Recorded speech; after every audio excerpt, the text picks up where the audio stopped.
Oke, saya lanjut di slide berikutnya. Nah, tujuan. Oke.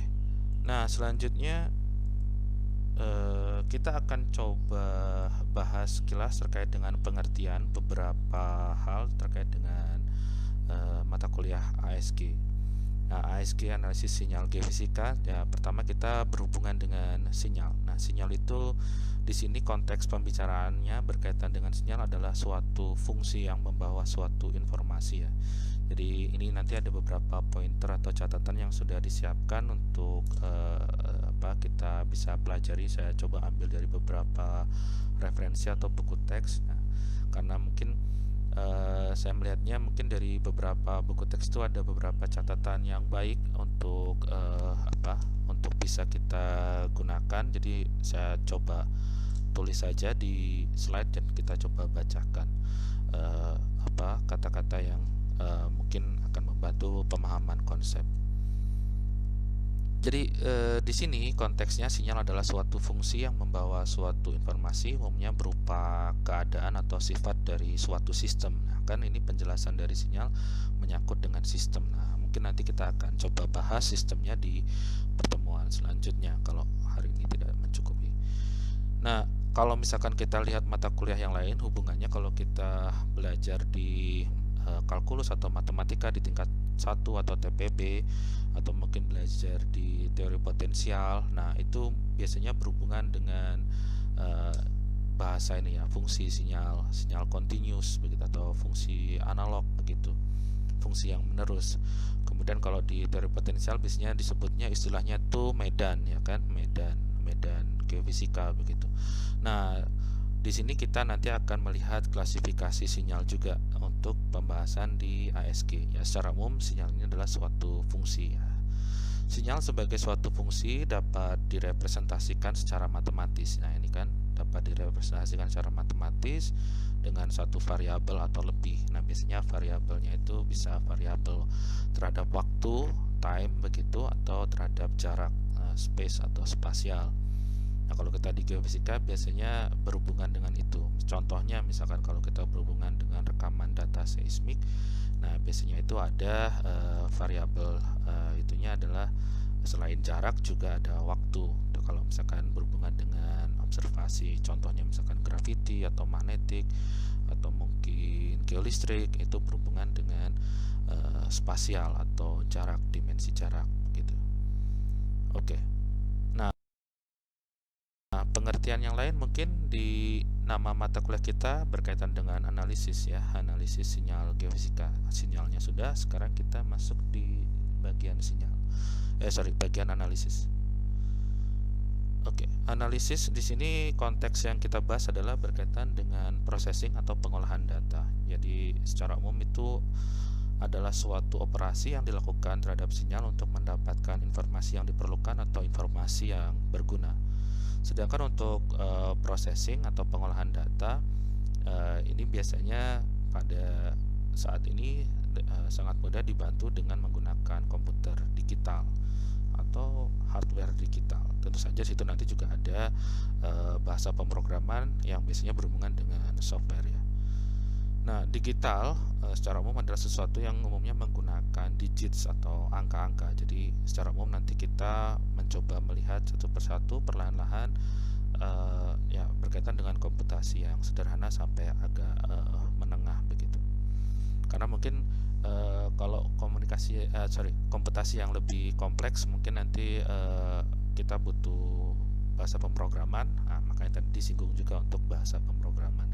Kalau yang sederhana mungkin bisa dengan perhitungan tangan atau pada saat ujian dan sebagainya, itu nanti mungkin akan lebih bisa terlihat runutannya itu dari proses pengerjaan untuk perhitungan yang relatif sederhana sampai menengah.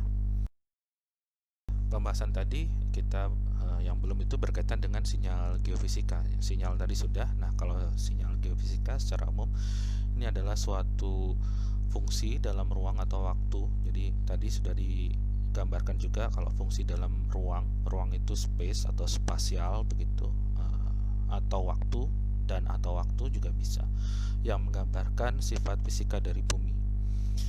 Ya, karena kita berhubungan dengan konsep-konsep fisika dalam akuisisi data untuk mempelajari bumi, ya kita nanti akan berhubungan dengan sinyal yang akan kita proses begitu ya. Karena data yang kita peroleh itu berkemungkinan ada informasi yang perlu kita proses untuk memisahkan antara sinyal yang non-target, sinyal yang tidak kita inginkan, dan sinyal target. Dan di situ mungkin perlu dilakukan pemisahan. Makanya kita tadi juga sempat sebutkan ada beberapa hal atau berkaitan dengan filtering atau pemisahan bentuk sinyal. Biasanya sinyal yang tidak kita harapkan itu kita bisa definisikan sebagai noise. Bisa jadi sinyalnya terlalu dalam, atau misalkan sinyalnya terlalu dangkal, atau bahkan sinyal yang mengganggu begitu ya. Nah, kita berharap ada sinyal target yang akan kita dapatkan untuk informasi kita. Nah, sinyal real atau yang kita peroleh dari bumi dalam bentuk continue ya. Jadi sinyal kita secara sifat atau nature-nya itu adalah continue atau analog. Sedangkan sinyal yang kita rekam untuk bidang geofisika itu dalam bentuk discrete atau digital. Sebagai contohnya mungkin kalau kita melihat ilustrasi seperti ini. Nah, di subsurface mungkin kita tidak bisa melihat, tapi kalau kita sudah pasang beberapa instrumen geofisika, saya pikir semuanya sudah mengambil mata kuliah instrumen ya. Nah, di situ pasti ada transmitter dan receiver untuk sinyal yang kita masukkan ke bumi begitu. Nah, di situ kita berhubungan dengan sinyal. Nah, di dalam bumi ini tentu saja sifatnya mungkin atau nature-nya adalah continuous begitu, menerus atau analog, tetapi yang kita peroleh di permukaan, di perekaman data kita itu adalah sifatnya digital, dan setelah itu baru kita proses. Kalau sifatnya continue mungkin kita tidak cukup juga untuk memproses, karena biasanya kalau continue itu menerus ya. Kalau kita bayangkan antara angka 0 dan 1 itu ada tidak hingga jaraknya begitu ya, dalam proses perekaman. Jadi biasanya kita punya sampling, ada interval samplingnya. Misalkan antara 0 sampai 1 detik itu kalau kita buat continuous itu kan garisnya menerus, tapi kalau digital itu biasanya kita bisa rekam pada rentang time sampling tertentu. Jadi mungkin nanti lebih mudah kalau ada ilustrasinya. Demikian juga pada saat kita survei, misalkan contohnya ilustrasi gravity seperti ini. Nah, ini kebetulan ilustrasinya saya ngajak mahasiswa yang mau ke lapangan, kebetulan mahasiswa perempuan ya. Jadi yang mahasiswa laki-lakinya pada ini mungkin masih kemarin waktu itu belum ada yang berminat. Nah, ini kebetulan mahasiswa perempuan ini banyak nih yang minat juga untuk di lapangan. Jadi ngambil data ini samplingnya spasialnya pada jarak tertentu. Jadi diambil pada titik-titik pada interval permukaan tertentu.